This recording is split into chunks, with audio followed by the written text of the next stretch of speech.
పూరీలో ఉన్న జగన్నాథుడి విగ్రహాన్ని కొన్ని సంవత్సరాలకు ఒకసారి పూర్తిగా కొత్తగా తయారు చేస్తారని తెలుసా? మరమ్మత్తు కాదు, పునర్నిర్మాణం. ఎందుకలా చేస్తారు? ఆ పాత దేహానికి ఏమవుతుంది? ఈ రహస్య ప్రక్రియను నవకలేబర్ అంటారు. చాలా అరుదైన సంవత్సరాల్లో మాత్రమే ఇది జరుగుతుంది. ఆ సమయంలో ఆలయం రాయి కాదు, లోహం కాదు, ప్రత్యేక లక్షణాలు ఉన్న పవిత్ర వేప చెట్టును వెతుకుతుంది. ప్రతి వేప చెట్టు అర్హం కాదు.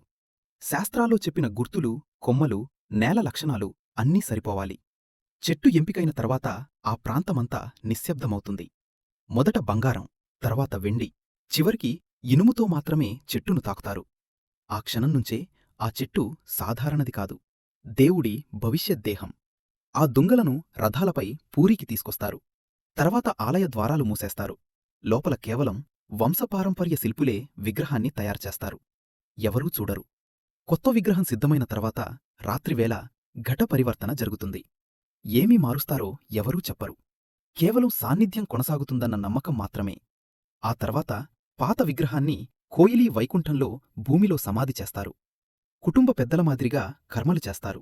ధ్వంసం కాదు, విశ్రాంతి. చాలా ఆలయాలు కాలాన్ని ఓడించాలనుకుంటాయి.